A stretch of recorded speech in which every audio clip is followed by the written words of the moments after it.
Yo Shaker, Vegaldo, de bon matin sur les petites tables bien fichou de NL2. Alors je vais te faire des petites vidéos de 30 minutes de temps en temps, histoire que tu te fasses la main.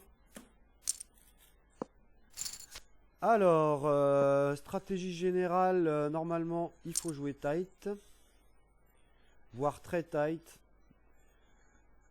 Souvent quand tu te fais raise copieux, si t'as pas au moins deux paires, faut partir. Si le board est très très dangereux, genre quinte, flush possible, même tu peux même lâcher tes brelans et tes deux paires. Il y a quelques joueurs qui tentent des moves, mais il y en a quand même pas tant que ça. Alors sur les tables, là j'ai un 65-0, là un quoi 55-10. Donc je les ai mis en large passif. Ici j'ai mis une petite étiquette verte parce que c'est pas le shark du siècle. Là j'ai un reg, Caps and Straps, là c'est un bon reg.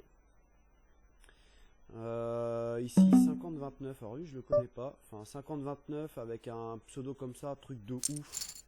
J'imagine que c'est un joueur assez gambler. J'ai une ETF à côté sur mon autre écran, donc des fois je vais peut-être ralentir.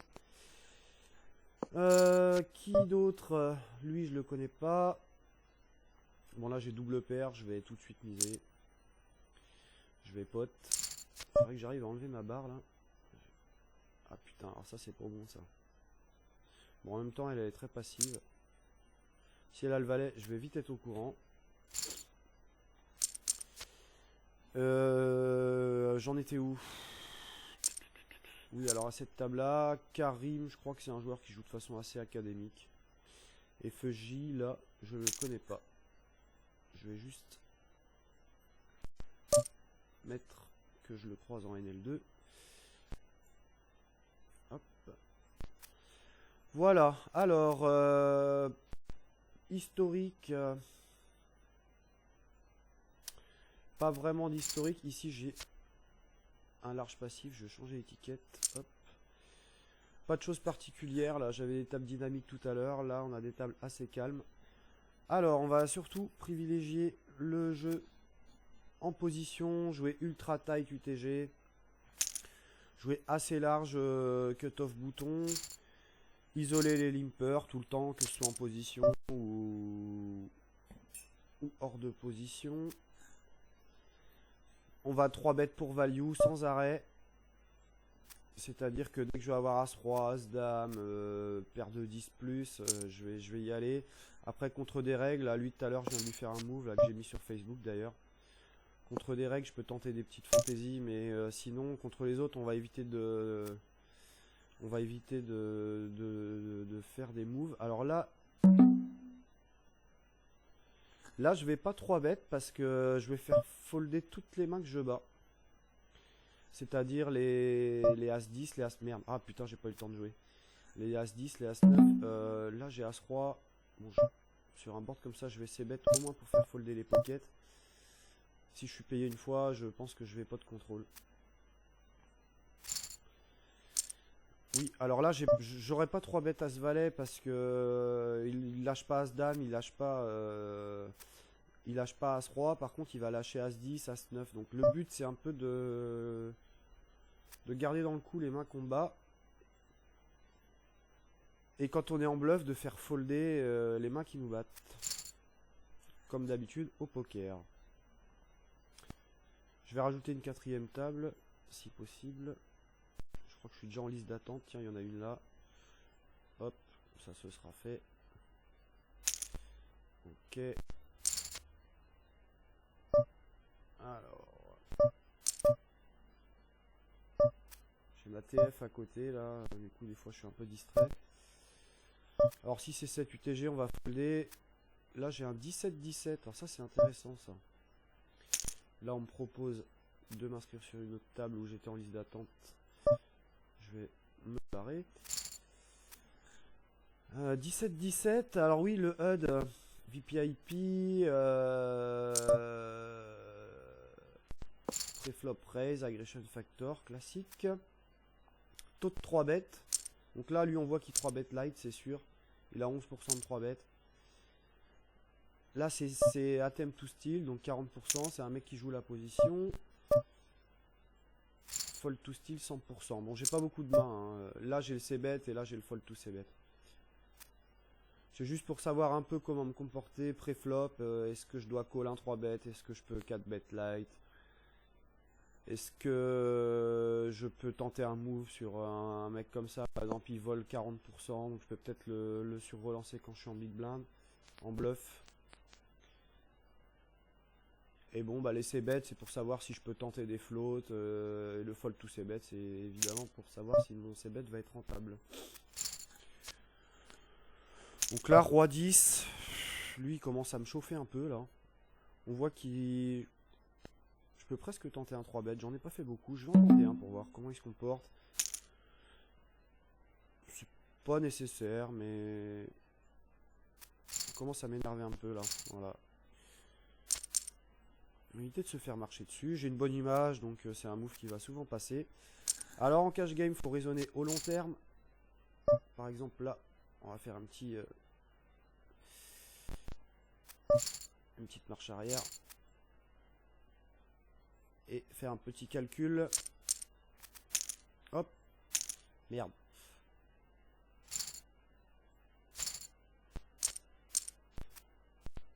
Donc là...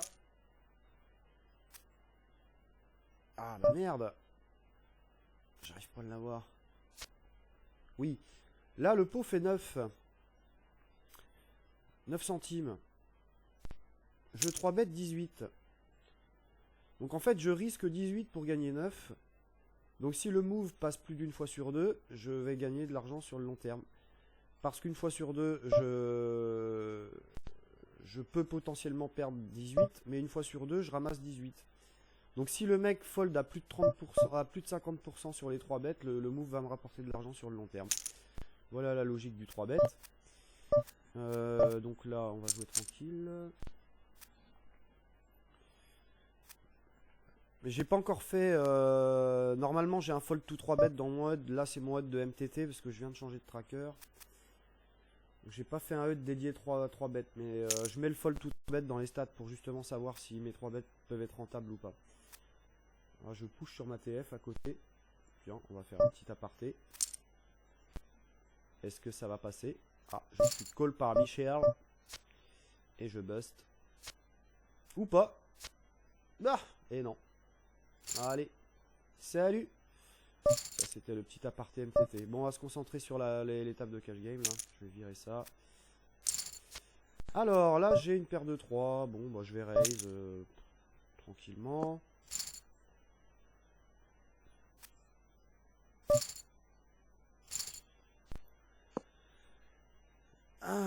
Roi 7, des fois j'ouvre.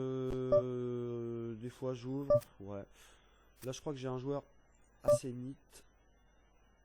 Contre qui je vais avoir du mal à prendre de l'argent. Bon, je peux le grappiller, mais c'est un mec qui jouera pas de gros pots avec des mains marginales.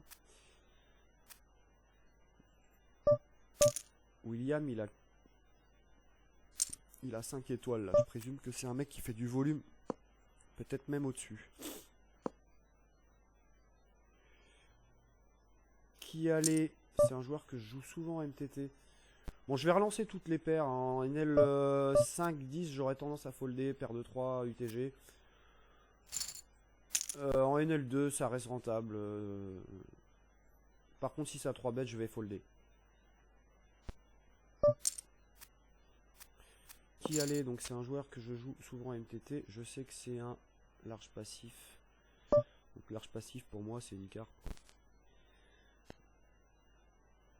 Là j'ai aucun intérêt à miser. Là peut-être par contre. Ouais non c'est un pot limpé. Les mecs ils peuvent avoir tout et n'importe quoi. Ça percute trop leur range là. 4, 5, 6. Il y a trop de 7, il y a trop de 6, il y a trop de 8. Là. Je vais rien faire folder. Alors, à 6, là, on a un mec qui isole. Je peux tenter un double, là. Ouais, donc même logique que tout à l'heure, je risque 32 pour gagner 14. Donc si le move passe plus d'une fois sur deux, je vais gagner de l'argent. Là, je peux vraiment l'effrayer. J'affiche énormément de force. Là, je vais essayer d'aller toucher mon brelan. Ah, il y a l'autre bulot là qui rentre dans le coup. Là, si je me fais 4 bêtes, c'est pas bon. Bon, là, je suis payé 2 fois. Là, le move n'a pas marché. Ah, j'ai oublié de jouer roi-dame ici, fait chier. Là, quand je suis payé 2 fois sur un board comme ça, je vais give up. Il y a trop de mains qui vont me payer. Les valets 10, des dames rois, des as dames, des rois valets, des dames valets. Des... Ouais, il y a trop de gutshot, trop de tirages. Le board est vraiment pas bon. Aucun intérêt. Je me barre, le move a pas marché. Next.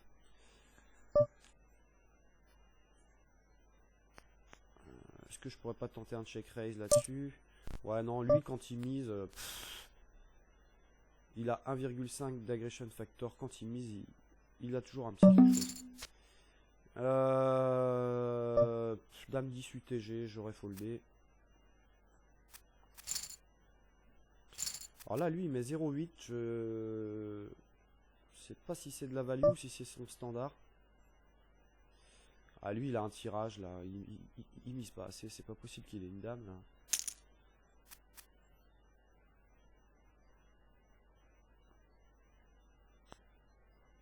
Il est pas bien là. Ou alors il y a une paire de valets, une paire de 10 avec un pic. Ouais. Bon.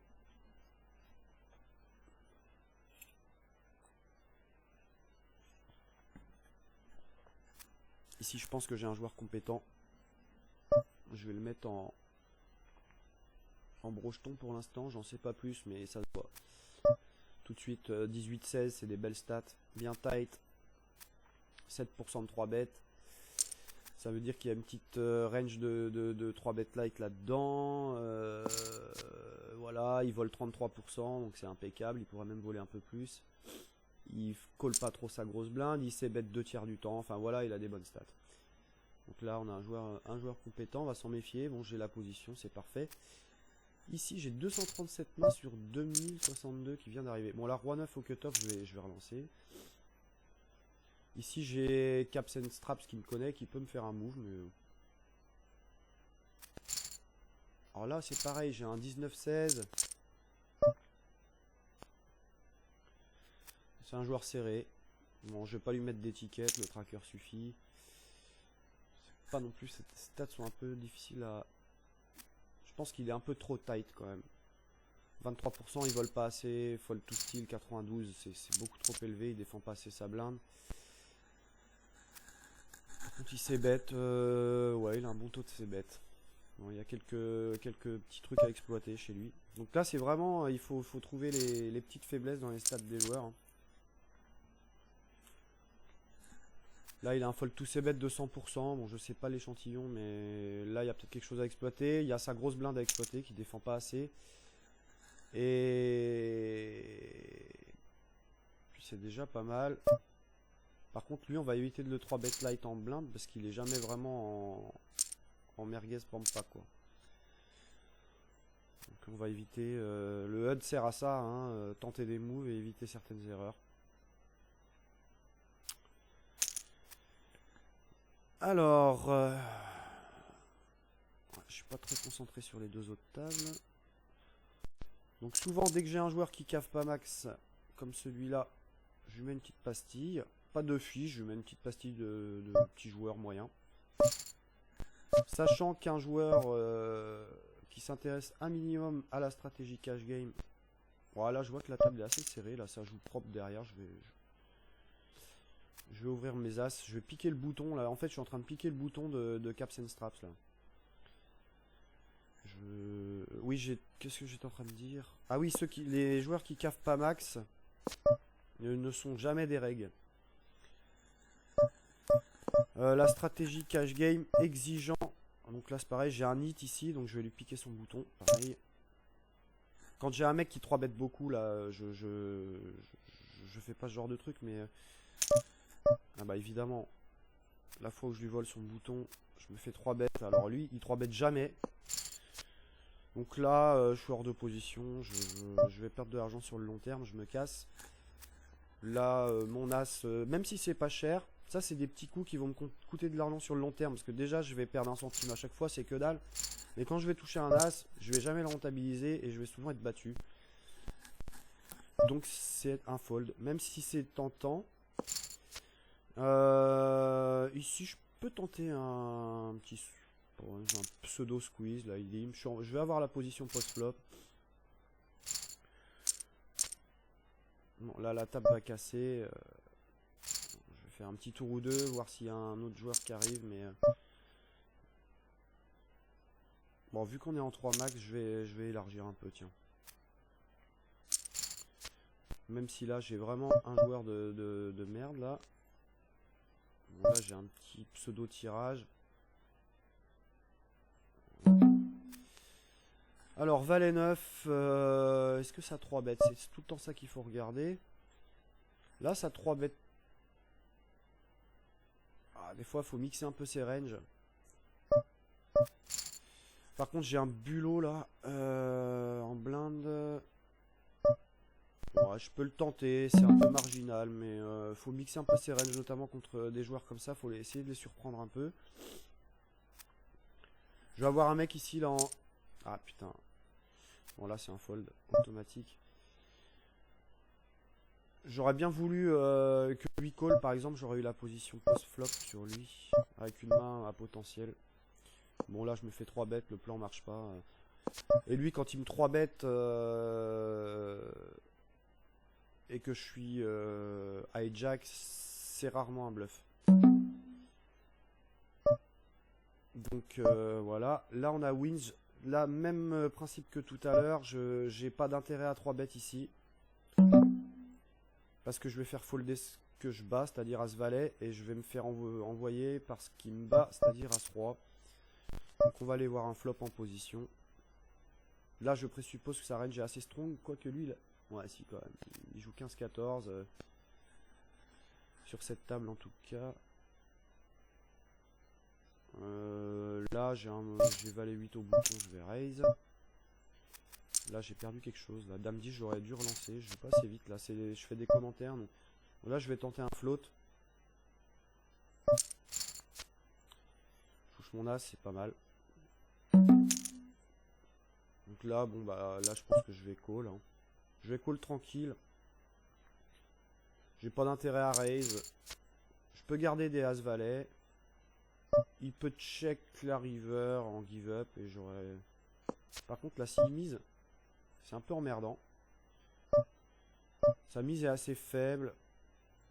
Il y a As-10 qui est rentré, ça me fait un peu chier. Alors je dois mettre 36 pour gagner 1,22€. Donc il suffit que je gagne le coup une fois sur 4 pour que ce soit rentable. Bon je vais call mais je suis pas fan. Bon on split. Je m'en sors bien. On voit que sa range était quand même assez strong.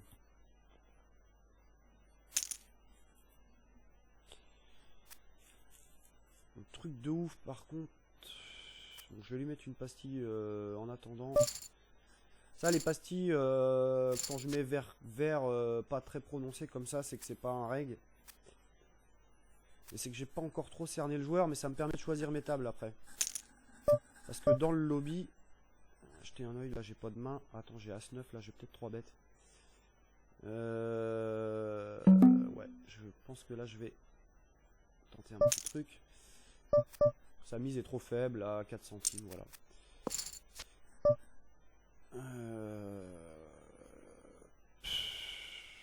Voilà, lui joue tellement de saucisses, je vais tout de suite miser. S'il a l'as, je vais être vite au courant.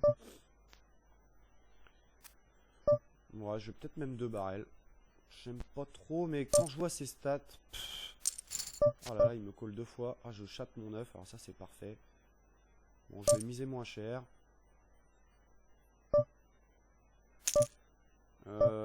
Là, il m'envoie une grosse praline quand même. Sur la flush qui est rentrée. Wow, alors ça c'est le genre de spot compliqué là. Qu'est-ce qu'il peut bien avoir?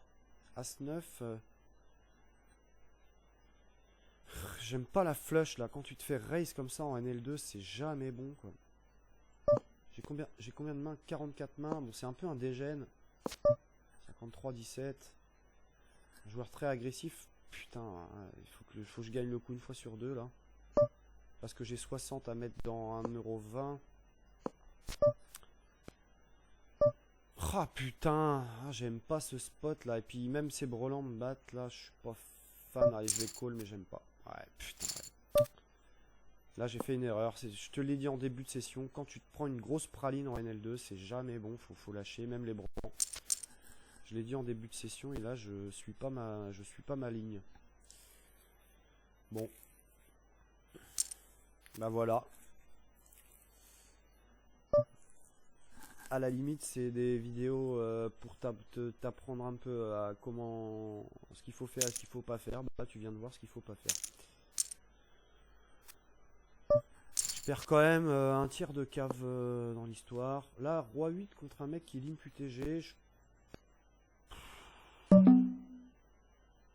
Ouais, je peux jouer après en position contre lui. Je vais isoler. C'est un peu marginal. Là, j'ai un as au bouton contre des bulots comme ça. Je vais tout le temps relancer. Là, le but éventuellement, c'est d'être call par lui. Je vais jouer, et puis par lui, je vais jouer le coup en position. Là, j'ai les 4. Alors là, on a un mec qui a fait auto post blind. Donc, je vais miser un peu plus cher. Parce que le pot est déjà assez gros. Là, je touche mon 8.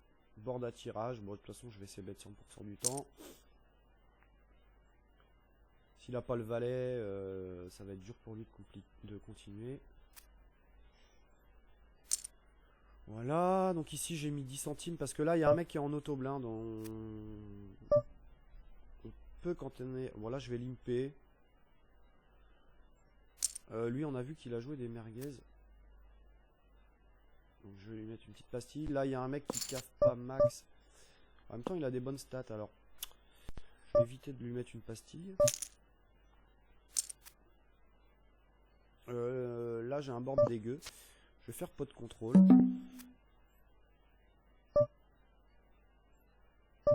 Ici, je vais essayer de bet 100% du temps.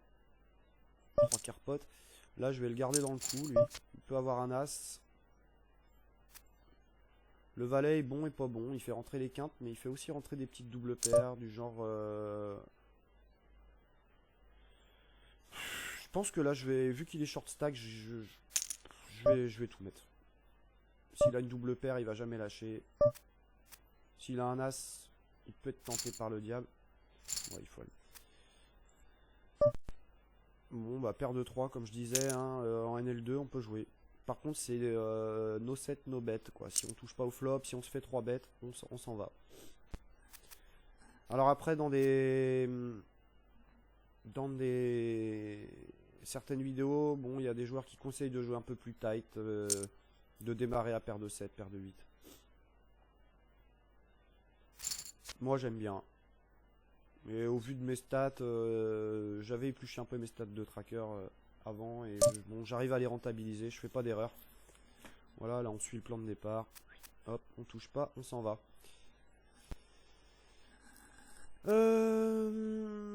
Quoi d'autre?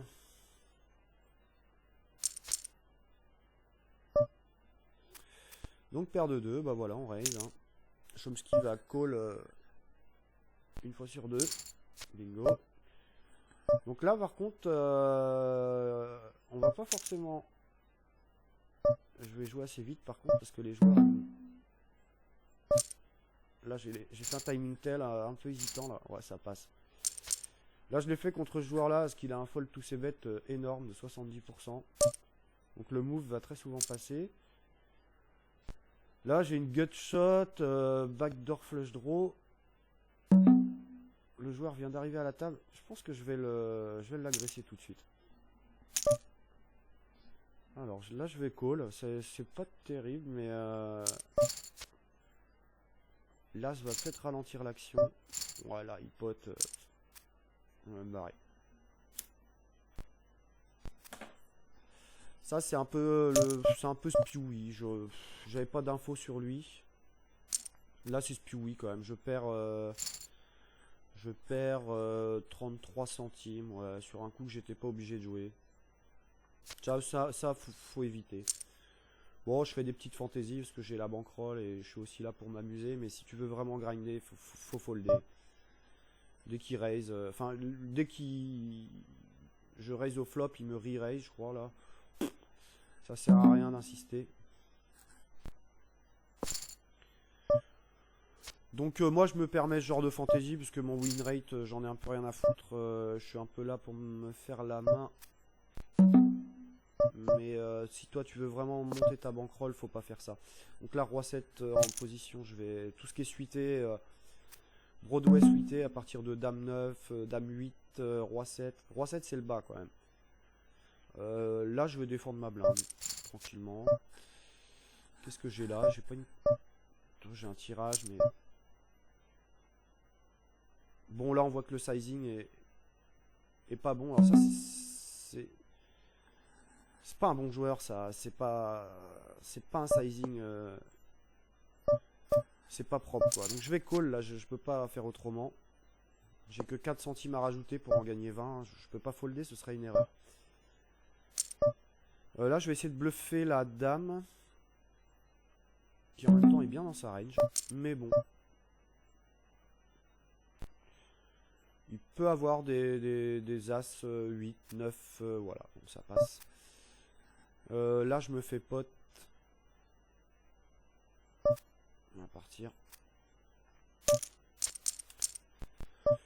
Ici, 3 bêtes est correct, fold est correct, call est correct.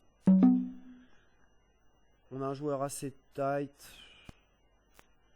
J'ai que 11 mains. Bon, je vais pas tenter de move. Fold est correct aussi. Enfin, c'est quand même une petite main, mais le problème c'est que voilà, je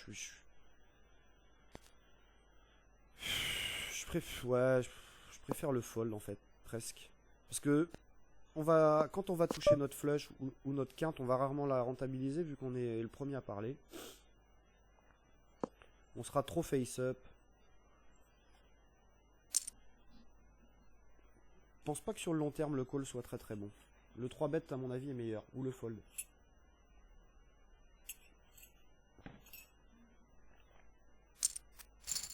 Je pense qu'ici j'ai un client. 60-0.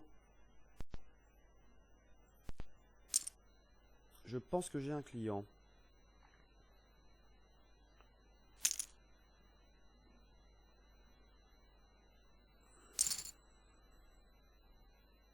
On va aller voir sa main. As-6, comme quoi le 3 bet aurait fonctionné.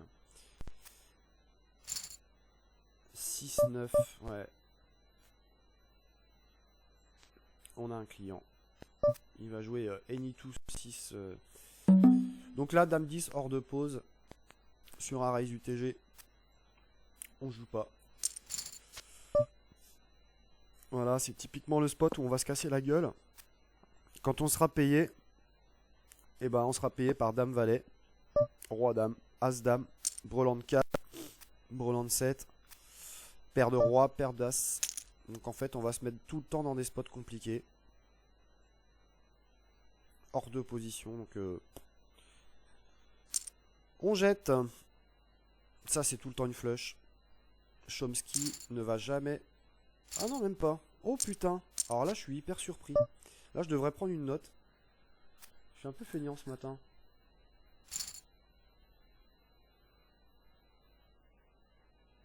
C'est bien joué, hein. Il a pas eu de chance, mais le spot était beau. J'aime bien le sizing.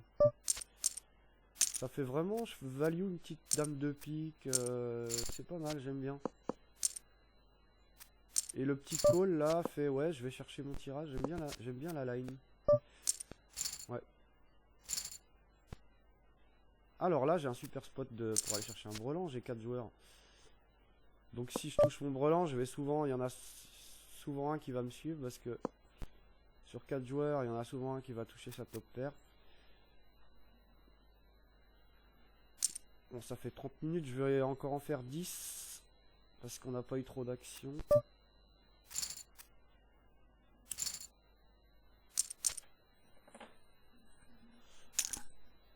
Mais je vais éviter de faire des vidéos trop longues parce qu'après, il faut que je... Ah là, je vais 3 bêtes là. Ça, c'est typiquement le genre de main avec lesquels je vais 3 bêtes. Surtout contre un mec comme ça qui vole quasiment 35% du temps. Voilà, j'ai un super board. Je vais miser un peu plus de la moitié du pot.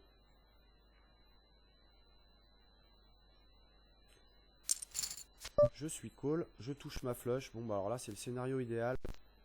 Je vais faire style. J'ai une paire de valets ou une paire de dames qui va give up. Là j'ai envie de check raise quoi. J'ai envie de tout mettre. J'espère même qu'il a un... Là je crains vraiment rien.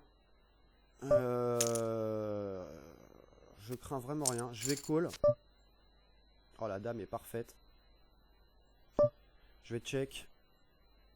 Je pense qu'il est assez agressif lui. Il peut tenter là. Il peut tenter là. Allez. Il peut avoir les as. Il peut avoir les dames. Il peut avoir as-dame. Ah merde. Ah, c'est pas bien joué. Je sais pas ce qu'il avait. L'autre là il met 2 centimes là-dessus. Bon. Je sais pas trop. Bon, je vais éviter de... Je vais regarder sa main après à lui là. Qu'est-ce que j'ai fait ici? Ouais, je vais check parce que j'ai pas suivi l'action. Alors là on a eu un super spot intéressant. Putain il avait brelan de 6. Ah, est-ce qu'il aurait payé? Je représente brelan d'as, brelan de dame, flush, quinte. Enfin quinte pas trop parce que roi valet j'aurais peut-être pas fait ça. Ouais, j'ai peut-être perdu un peu de value. Sur un craquage, il aurait pu coller quand même. L'autre qui fait zzz, bah ouais, mais je suis en train de faire une review pour un copain, toi. Ne cave pas max. Donc, comme j'ai dit, les mecs qui ne cavent pas max, hop. On leur met la petite pastille verte. Alors pourquoi cette histoire de pas caver max? C'est tout simplement parce que on doit jouer KV max, c'est-à-dire sans blinde. Alors là j'ai un petit spot que j'aime bien. Je colle pas toujours. Mais j'ai une petite main potentielle. Ça 3 bêtes pas là, ça 3 bêtes pas trop là. Donc je vais jouer en position. Avec une main à potentiel, je vais rarement faire d'erreur post-flop. Je vais avoir toutes les infos. Oui, alors pourquoi on doit jouer sans big blind deep? Tout simplement pour se permettre des moves. On peut pas 4 bet light quand on joue short. On peut pas 3 bet light quand on joue short. Bon là je vais tout de suite miser. Et on peut pas rentabiliser un... Ouais, je vais 2 barrels là. J'ai un peu peur là qu'il ait une paire de 10 en pot de contrôle. Bon, je vais check back. Je pense que je bats CR, mais là j'ai plus de value à prendre. As-roi. Impeccable. On voit que les joueurs font des erreurs. Oui, alors l'histoire, on peut pas rentabiliser un brelan si on joue qu'à... Si on joue... Bon là, pareil, je suis... 28, 17. Bon, je vais call, je vais jouer small ball.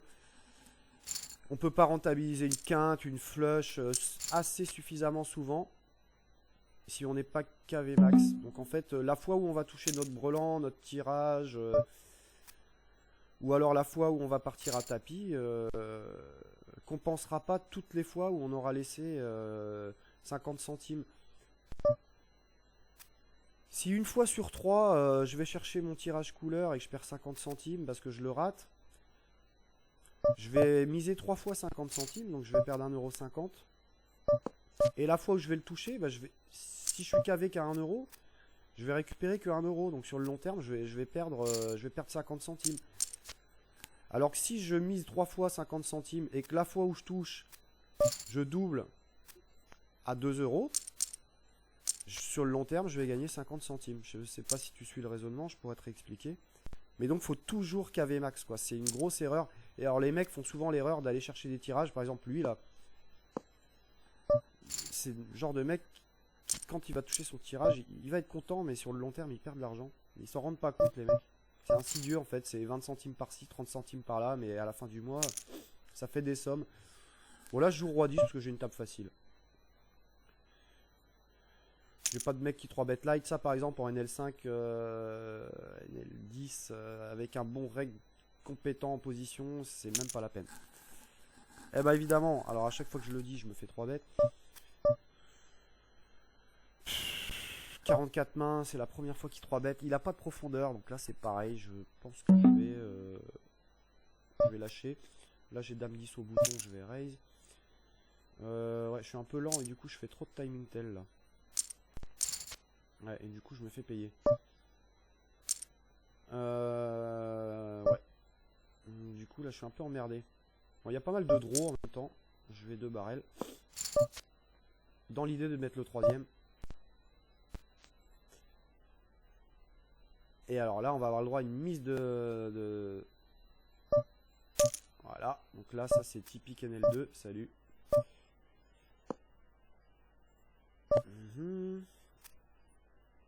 Bon, j'étais pas obligé ça. Mais ouais.